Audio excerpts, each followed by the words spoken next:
Good evening, ladies and gentlemen. This is the second episode of my series on the artwork of Uhe Qilin. Now, this picture is obviously in reference to the storming of Capitol Hill on January the 1st, 2021.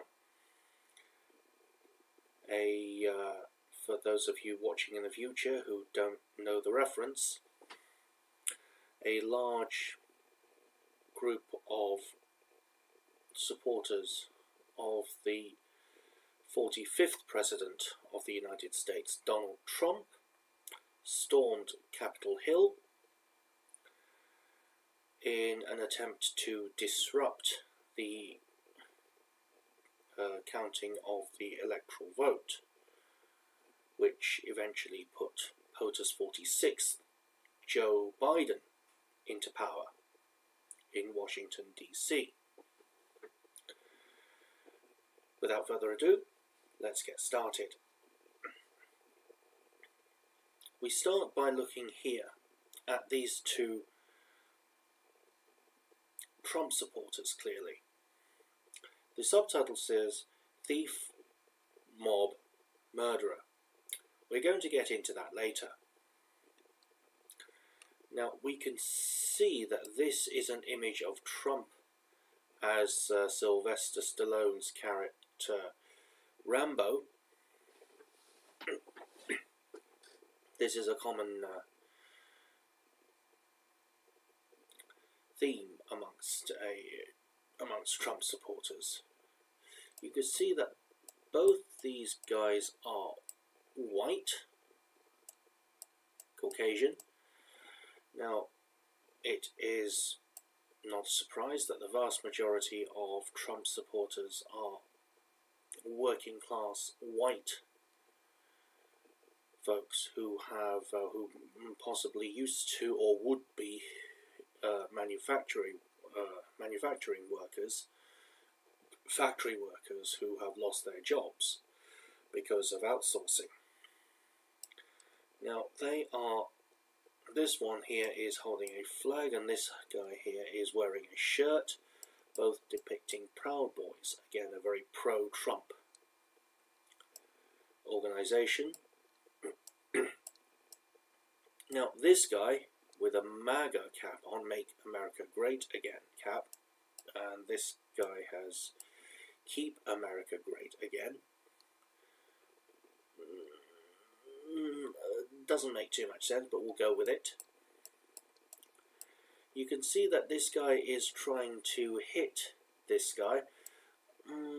I think this guy is just meant to be a generic congressman, but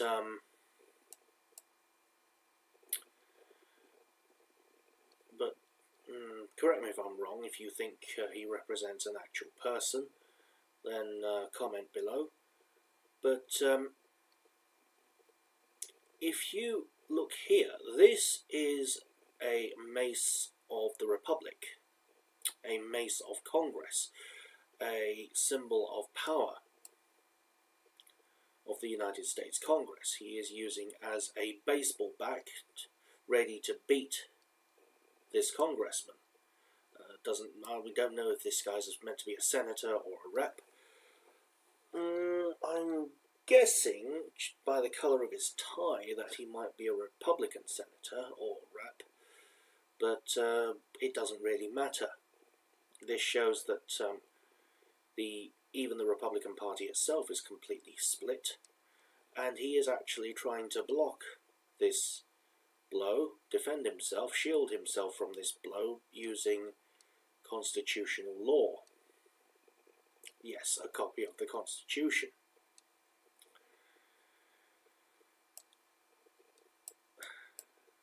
And look what he's doing. He is trying to steal a vote. He is trying to steal this guy's voting papers. And he has been stopped by this guy who grabbed his wrist, and he is looking at this female character who is stealing another ballot paper. The ballot paper belonging to this person, this former person, this dead body draped in a Stars and Stripes flag. This symbolizes this symbolizes, we don't care about whether you're alive or dead, so long as we get your vote, we don't care. Even if it means stealing your vote. There have been allegations of names of dead people appearing on ballot papers that have been counted, and people who voted twice or 3 times. There have been such electoral frauds. And you can see here, vote by mail, vote by mail, vote by mail. So it's clearly she's a Democrat. Yeah, she is a Democrat politician. She is stealing this vote. And behind her, well, it's not technically behind her, but you know what I mean. We can see, yes, a stack of, again, ballot papers. Again, more ballot papers by mail, indicating the scandal of mailed votes, voting by mail. Now, over here, we can see 2 cops.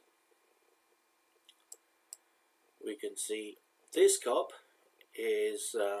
has drawn his pistol and threatening this guy here with the baton or mace, and doing his job essentially. It's interesting how they're tattooed. I don't wonder if there's anything, well, if you can see anything on the tattoos. Tattoos? Anything on the tattoos?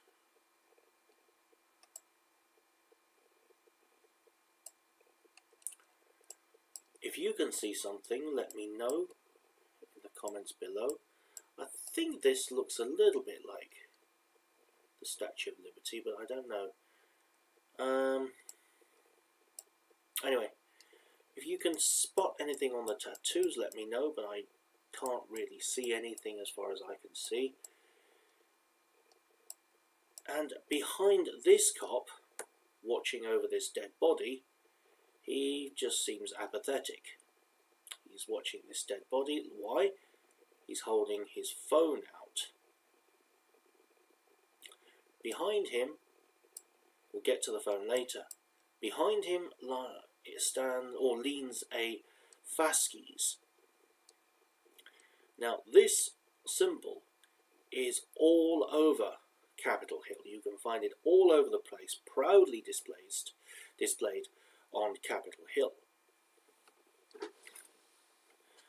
Clearly demonstrating that the United States wants to replicate Rome's success. They see themselves as the heirs of Rome. Now, particularly the Roman Republic. Now, this fasces symbol was used by fascist Italy.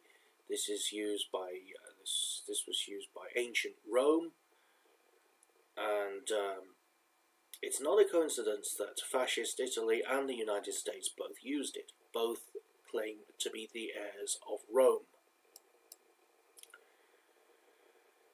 Yes, that is also where the word fascist comes from.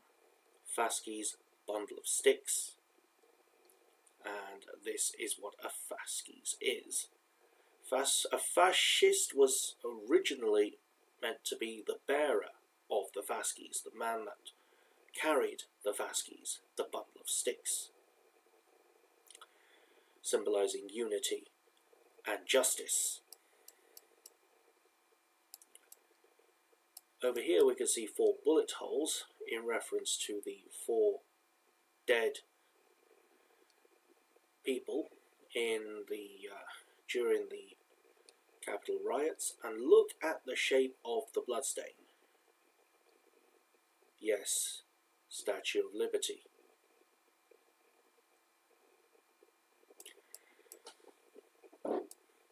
Now, if we look, I don't know if I'm looking too much into it, but these cracks here, I think they look like some sort of statue as well, some sort of statue of a dictator or something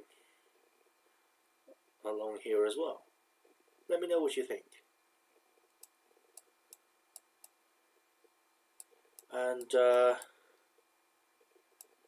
we said we're going to come back to this cop's phone. That is because we can see here Twitter account suspended on this phone. Clearly in reference to Donald Trump's Twitter account being permanently suspended.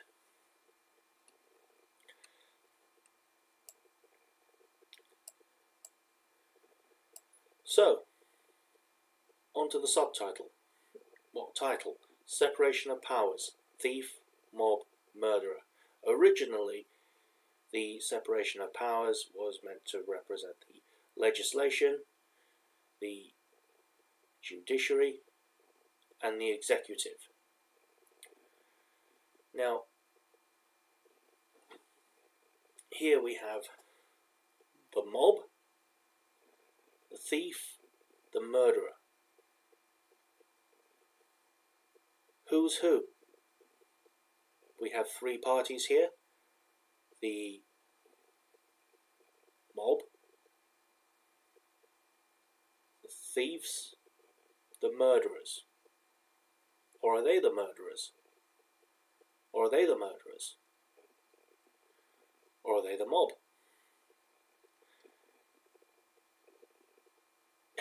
It's hard to say now who the real mobsters are. But it is also unimportant who the mobsters are. All three parties are all three.